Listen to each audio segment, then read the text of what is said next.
This past Sunday, I was preparing for a meeting with the teachers of the Old Bones Sangha. And as I was doing Zazen before the meeting, I knew that we were going to be checking in at the meeting. That's the first item of business is check-in. We just check in with each other and see how we've been doing since the last meeting the previous month. So I was doing Zazen that morning, realizing that we were going to be checking in a little bit later. And I thought, what's really going on with me right now? So this little verse took shape in my mind when I was supposed to be doing Zen. And this was the verse. Broken bones, insurance claims, nursing homes, appendage pains. That was the little verse I came up with, the short verse. And someone commented, Dukkha, which is translated as suffering or anguish.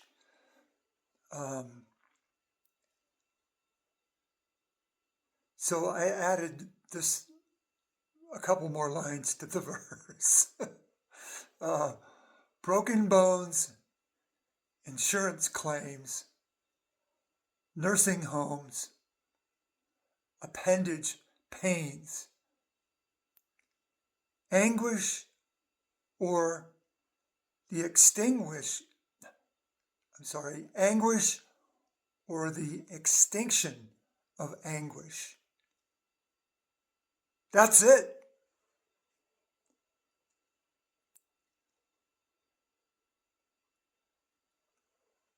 The first noble truth that Shakyamuni Buddha taught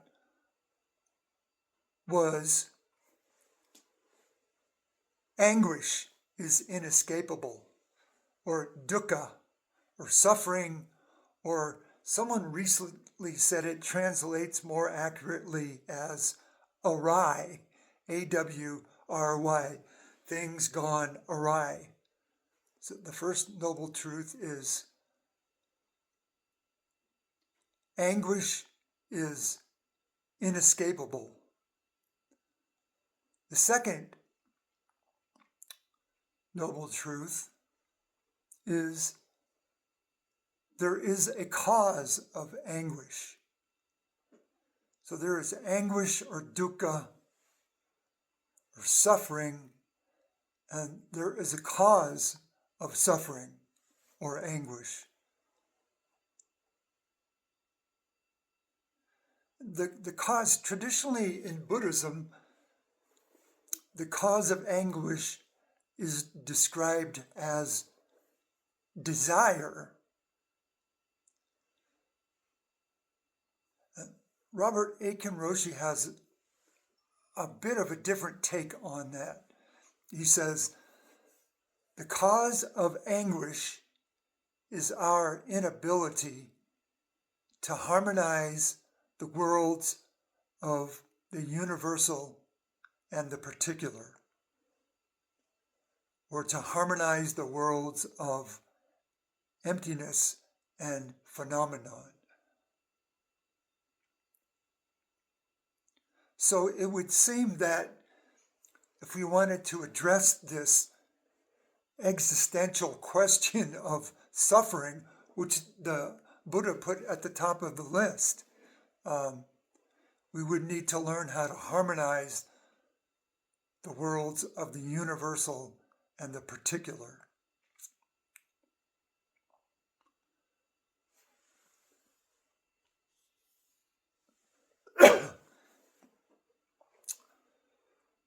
I went to my first session at the Denver Zen Center, as it was called, in 1993. I think I went the first, I think it was April. And at that time, we sat a 7-day session and then had Shosan on the following Monday. So 2 days after session had ended on Saturday afternoon, we held Shosan. And at the time, Shosan was defined as Dharma combat. And this was directly from the Rochester Zen Center tradition. Philip Kapleau and his student Danon Henry defined Shosan as Dharma combat. It's softened up considerably since then, and we ended up defining it as Dharma exchange.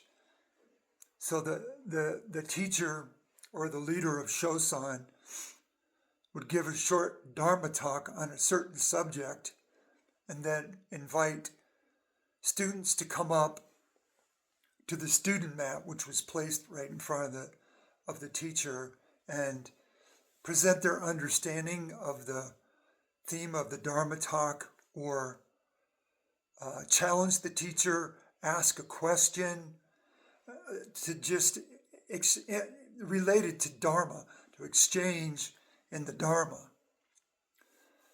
So the first Shosan I attended was 2 days after my first session.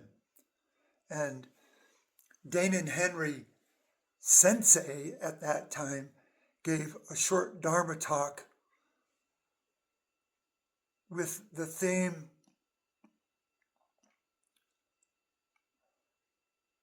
I teach suffering and the extinction of suffering. In the translated words of Shakyamuni Buddha, I teach suffering and the extinction of suffering.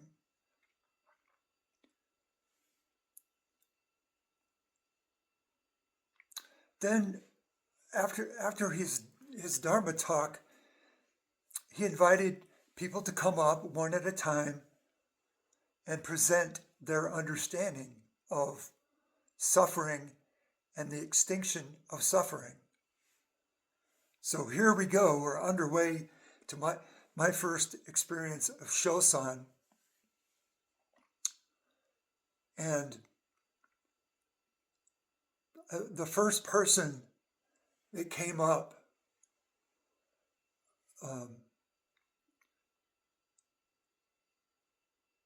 was asked by Danon Sensei, how do you understand suffering and the extinction of suffering? And the first person screamed at the top of his lungs, "Father, why have you forsaken me?" And I think I literally jumped when he did that. I just, whoa. And then the second person that came up kneeled on the student mat in front of Danon Sensei and screamed, "Ah!" And he fell over onto the floor as if he was dead. And I'm sitting there going, this is bizarre, but I see what's going on here. This makes sense. There's no long-winded explanations, no conceptualizing, just showing their understanding of suffering and the extinction of suffering directly.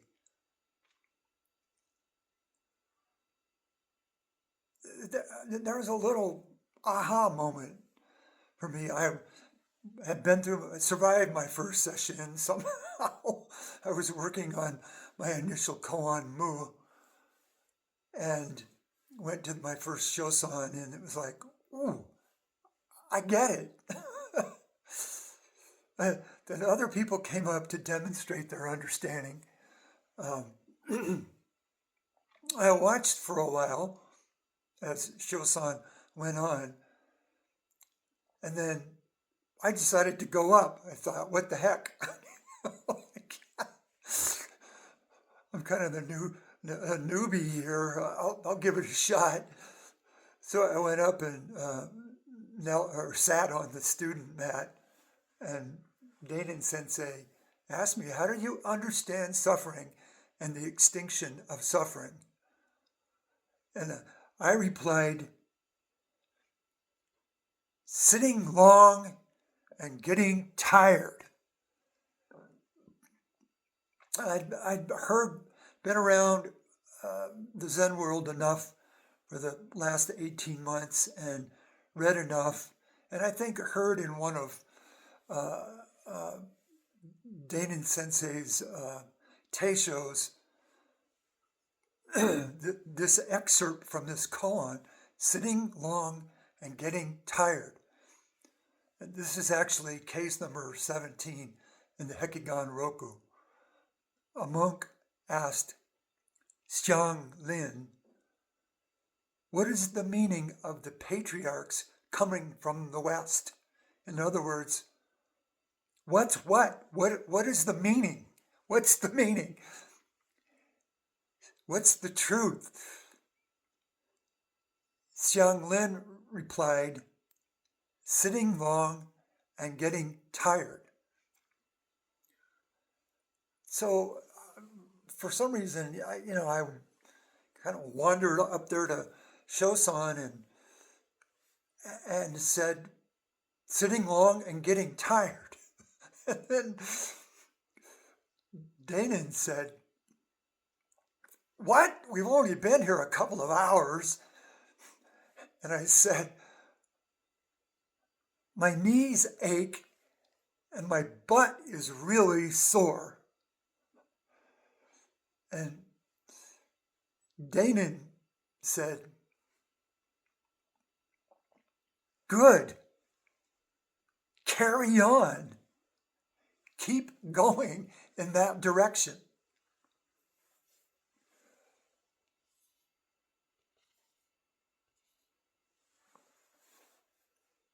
There's another koan, the hua to, the point of the nub of the koan is, go straight on. Go straight on.